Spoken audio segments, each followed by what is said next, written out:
Hello Virgo, welcome to the Plaid Sheep Oracle. I'm doing 2023 readings. Not like all of 2023, because of course things will change and shift as we make choices and decisions. But what is the sort of starting energy, how do we want to go out of the gate after this period of stillness that we've been in? So I've used the Wisdom of Avalon Oracle, that's Colette Baron Reed, as the sort of overall energy and idea. And you've got risk, Virgo. And you are absolutely being advised, perhaps, encouraged, perhaps is the better word, to take a risk or risks as we move forward into 2023. And you do have help on the way, because in March of 2023, or sort of in the first half of March, Saturn is going to move into Pisces, the sign across from you. And he is, right, he's stability. So if perhaps during this, Neptune's been in Pisces solidly since 2012, and Neptune, while offering all kinds of insight and imagination and expansiveness, can also create confusion, and a sense of ungroundedness, right? Really not knowing where you are. And it may be that you have felt this way. It's been a long journey, right? 10 years and more. You may not have felt it the whole time. It may have been most intense when Neptune directly opposed anything you've got going in Virgo. But the whole sort of general energy of this Piscean, nebulous, watery, kind of no edges, right? Like you may have been feeling like you were supposed to do a jigsaw puzzle that had no edges. Right, that was just a jigsaw puzzle in an amorphous shape that you had to put together without that kind of framing. But now Saturn is moving into that space. And he can provide a lot of stability and grounding and framing. My favorite example of this actually is Prima, who you may know. You may have read her writings. And she has actually a very large Cancer stellium. She's a Cancer sun. But she's got Saturn in Pisces. And to me, this is that way that she has of taking spiritual concepts and applying them directly to your practical experience. Right? That is her focus. She wants to give you practices and ways of thinking that will help you just right in your daily life. Not in some, deep, vast spiritual quest where you're going to go sit on a mountain, but where, you're at the grocery store, or you're, having an issue with your children or your spouse or your family, or how you navigate work. And for me, that is, right, that's that Saturn in Pisces, giving context and shape and stability to spiritual sort of, kind of more, right, really Piscean concepts. Now, a Saturn opposition can be challenging, of course, right? He asks things of you, right? He asks of you that you be dedicated, that you be responsible, that you be diligent. but his energy is there to support you in all of that, in taking a risk.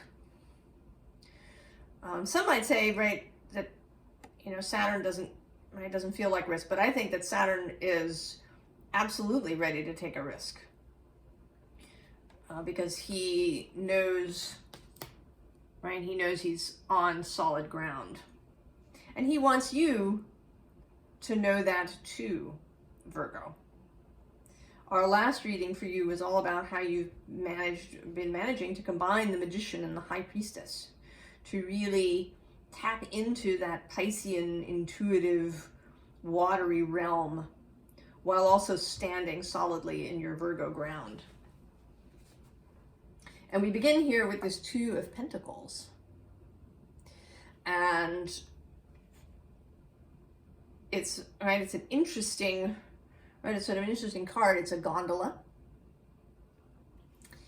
And there's sun and moon, and there's kind of this water that also looks like ground that you're passing through. And there's this chain here, but I don't know if you can see it. If I get close. The chain is broken. There's a crack in the chain. You are pulling away from, and I sort of see here, right, the Magician and the High Priestess in this gondola together. And then, you know, this wall that has all of this really looks like a map to me. You know, not a map perhaps of real places as we know them, but it has that sort of map feel, right, of water and land. And so I think that you are headed out into the adventure, Virgo. And here you are, also right out of the gate, the Magician. And I love this Magician card. Right, his outfit is fabulous, right? And he's, you know, in conversation with this spirit that has come out of his cup.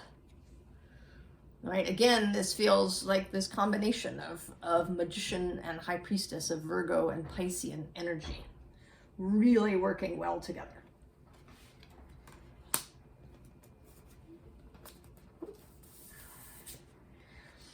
And then we have this Tower coming next.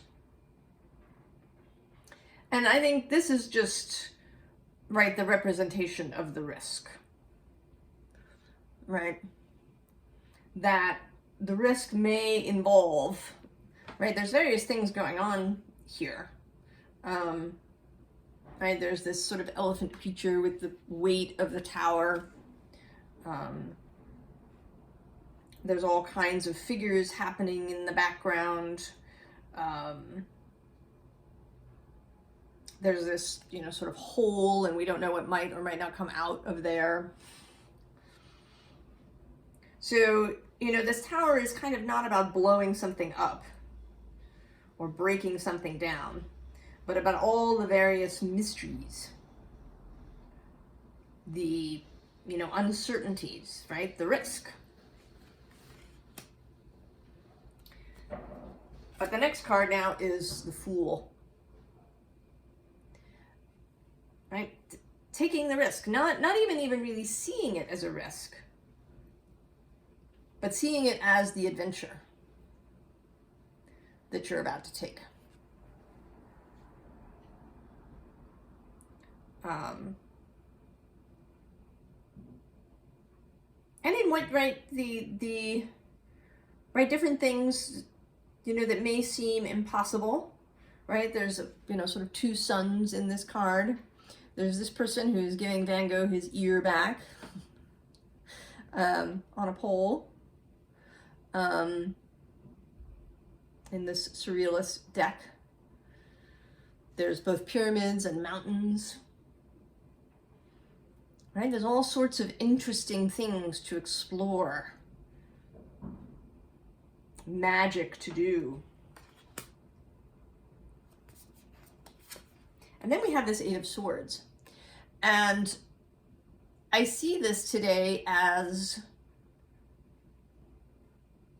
right, the kind of a practice or an ability, right, that she is blindfolded, but I feel like she can move forward blindfolded and actually make her way through all these different obstacles, right? Because there's swords, but there's also, right, like there's, you know, just these weird household objects kind of lying around, like clutter. So this too, I think, is saying that, you know, not all the risks are, you know, really kind of dire things, right? Not everything is a sword that you might encounter. It might just be some mundane kind of thing that, you know, could cause you a problem that you might consider a risk. You know, it's not undoing, but it could, right, disarrange your life.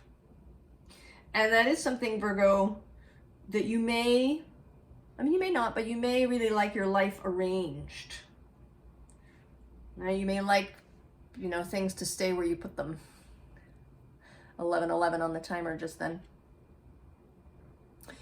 And it's possible, right, that some of the risk is that some of this arrangement that you've made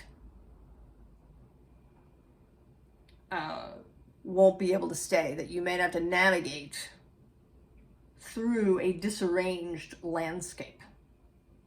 But you can do it, right? She's totally, right, she's ready to go. She's internally, right, she's focused on her inner guide. She's ready to go, to pass through this. And she repeats again here, blindfolded, in this Two of Arrows, which is Two of Swords. So also, right, another risk that decisions will have to be made, choices will have to be made. And of course, whenever we make a choice, there's something that we don't choose. And that can feel uncomfortable. We may not, right, we may procrastinate on choices just because we don't, right, we don't want to give up the choice. Or because things are uncertain. And so we're reluctant to make a choice without all the information.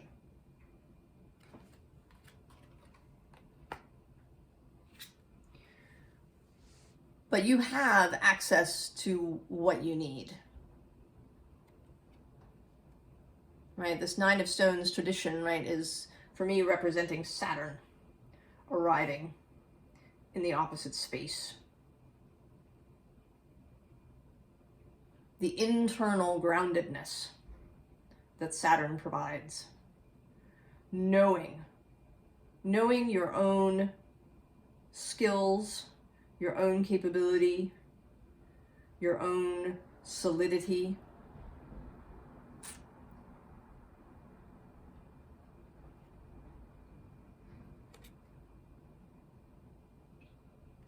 Right, and he's got that snake there. Right, the, you know, sign of transformation and of movement.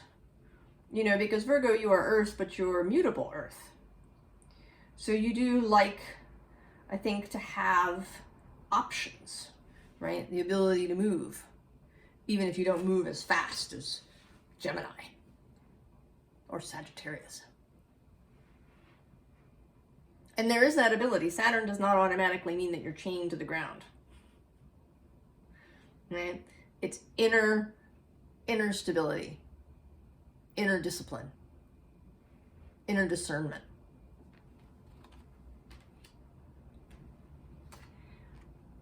Right, and here we have this page of water, page of vessels, page of cups, the otter. This is just a reminder, right, to keep that Fool energy, that fun.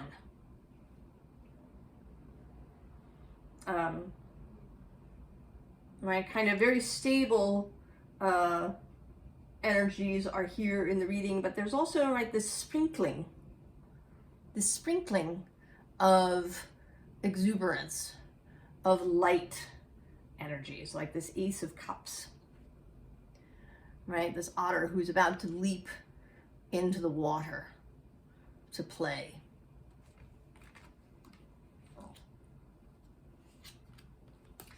And then we have this Ace of Stones followed by the King of Stones.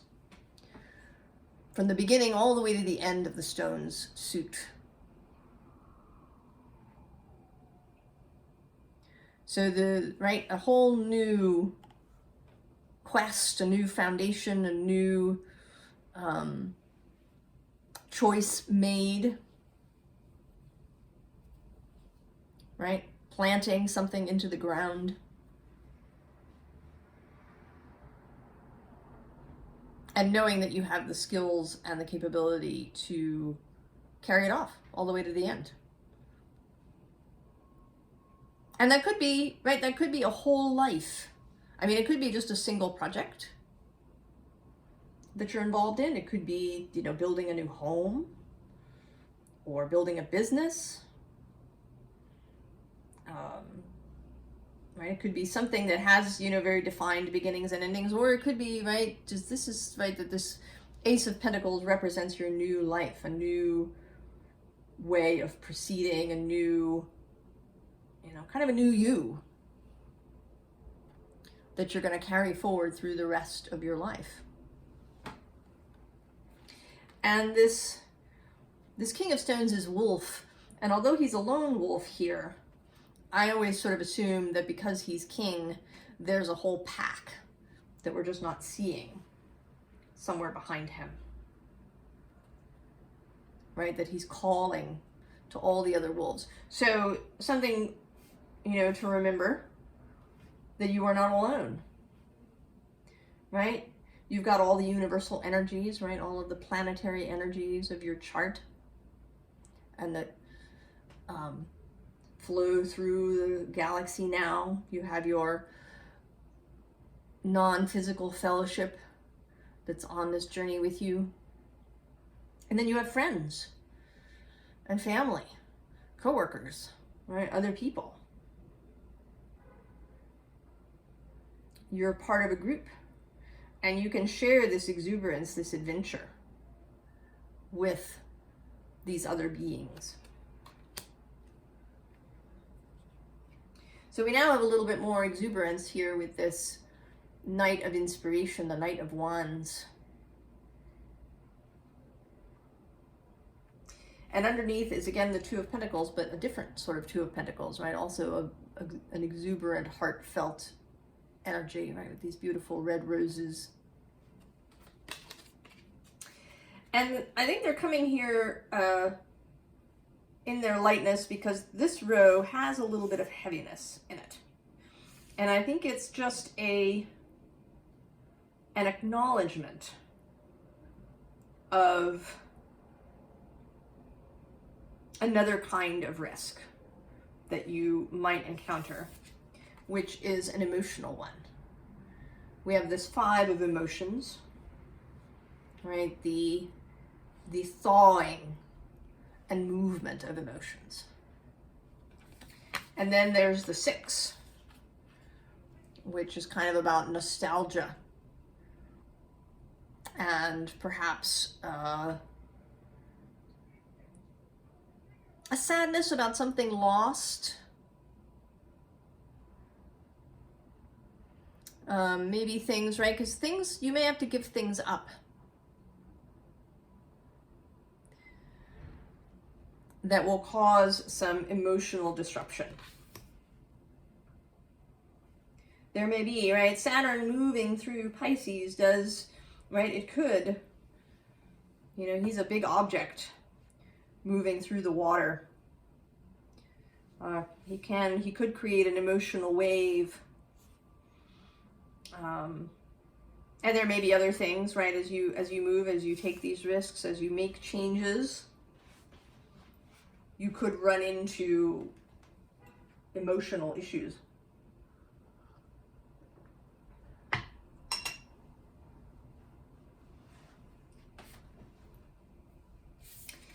And then there's this Ten of Voices.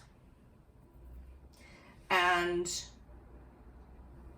right, Ten of Swords.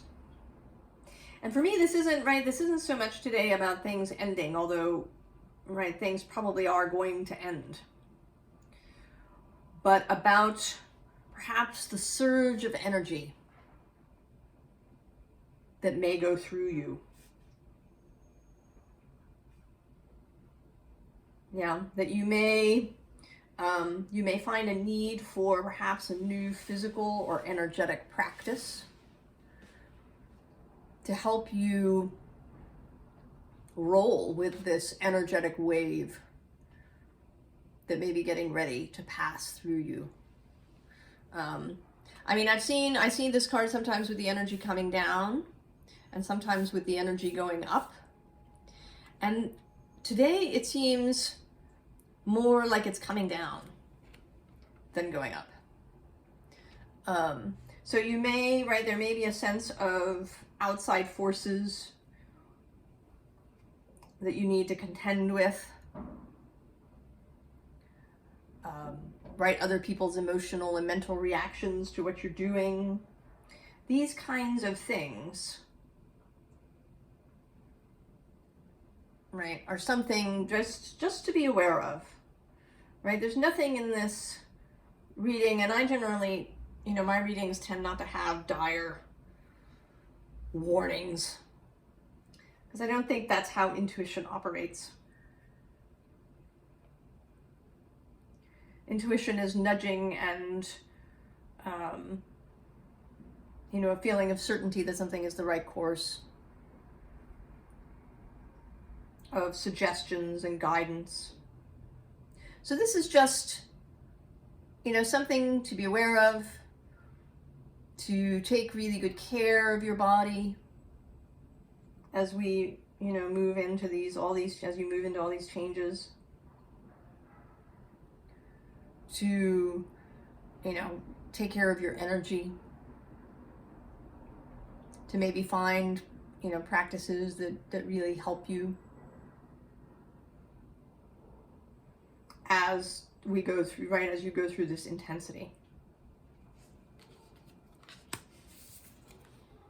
And then there's this Knight of Voices, the Knight of Swords, a Gemini energy.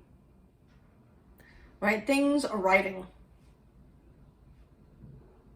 Information, people, ideas are all going to be arriving. And what's needed is discernment. So, right, which choices do you make? Right, this is Seven of Voices, Seven of Swords. Maintaining mental, clarity, being in touch with yourself. This may also be a practice. And you can do it in different ways, right? There's meditation, there's journaling, there's using tarot and oracle cards to kind of help yourself get clear on what you want and where you want to go next as different options and choices arrive. So I got one card from the Prima Materia deck.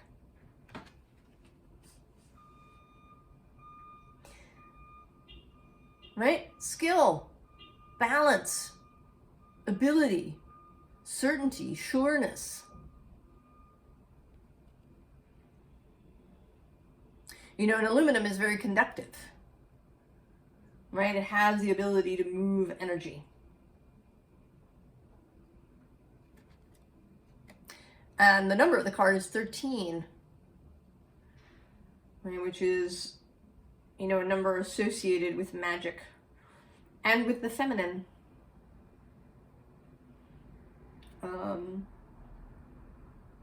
With right, the Vestal priestess aspect of Virgo.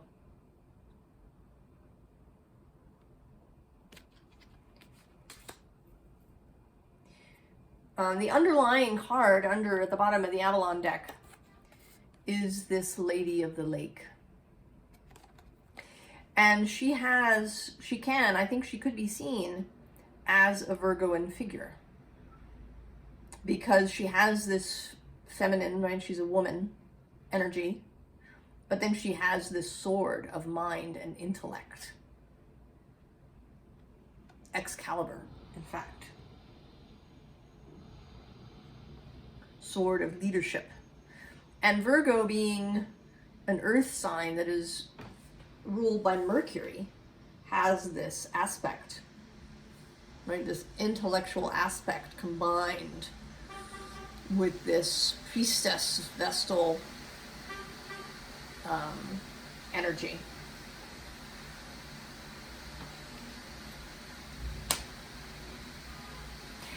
And actually under her, I'm going to note, is the novice. So, you know, not to be discouraged.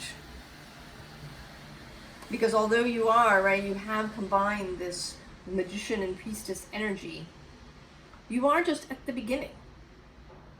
Right? You may make some mistakes. You may take the occasional wrong turn.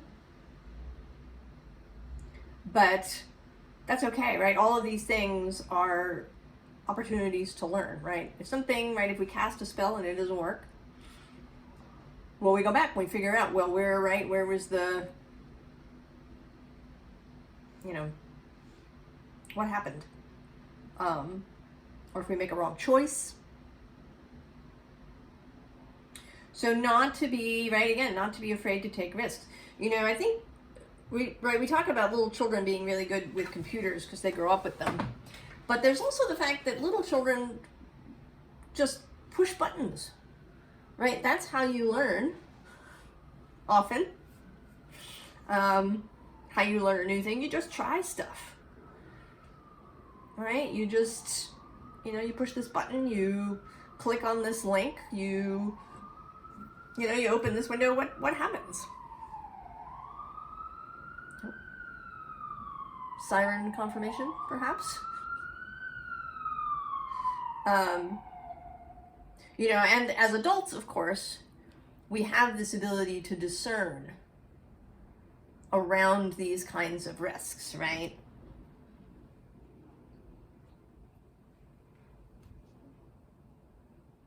You know, so pushing the button, but you wouldn't, you know, there's certain things, right, that you wouldn't do, right? You know that course of action might, right? You're not gonna, you know, try and find out, you know, what happens if you spill tea on your keyboard, right? Right? There's certain kinds of experiments that you're not gonna do. But you may have been, right? I think that this may be true for many of us. We may have been stopping ourselves from even the most basic exploration because of fear of what might happen. Right? If I press this key, you know, is it going to like delete the entire computer? I don't want to do it. But each time we do something, we learn something new, right? When you learn software from a particular company and you buy some new software from the same company, you know there's going to be similarities, right? That the file menu is probably going to have these options and the view menu will have these options. So we're not always required to reinvent the wheel every time. Our experience serves us, and even our mistakes serve us. So in the advice section of this reading, we begin with this Ace of Cups, this continued message to listen to your own internal grail heart cup, and also to accept the cup that Spirit and the universe is offering to you, and your own inner being is offering to you. And the Wheel of Fortune is under that. Right? The movement of Spirit and the universe. You don't have to control everything. Virgo, accept the cup of love and inspiration from your wider self. And then also accept the pentacle that's being offered, this new this new life, this new way of being, this new self, right, as an earth sign. And then the Hierophant shows up, I think, again, as Saturn here, assuring you, right, if you are true to yourself, true to your own integrity, your own internal rules, right? What are your rules? What are your values that you want to live by?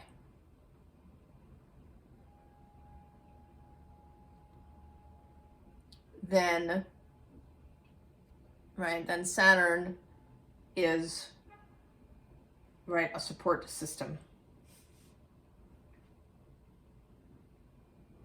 Living in your own integrity. And then we have the Seven of Pentacles, which I feel like is accepting the harvest.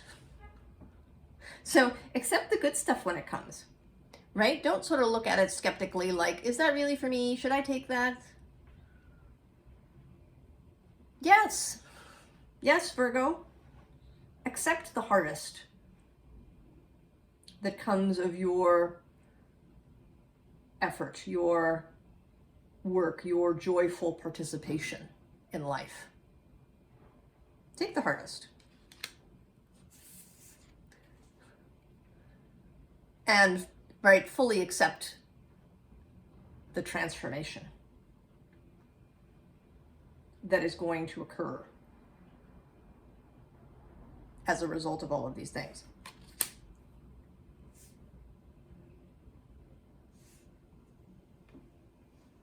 So I'm excited for you, Virgo. I think there's very cool possibilities for you on any kind of scale that interests you.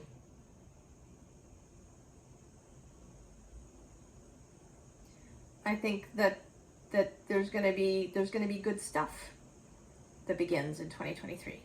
And that is, you know, that is not, right, it's not a finished thing. It's not like we get to December 31st of 2023 and then, you know, suddenly something happens, right? This is kind of a, right, a whole long way, long term, into the future sort of energy. Right, a way of being that will bring you all, you know, different kinds of adventures as you go along. I wish you the very best, Virgo, on this new magical Fool path that you're on. And I will see you in the new year. So long, Virgo.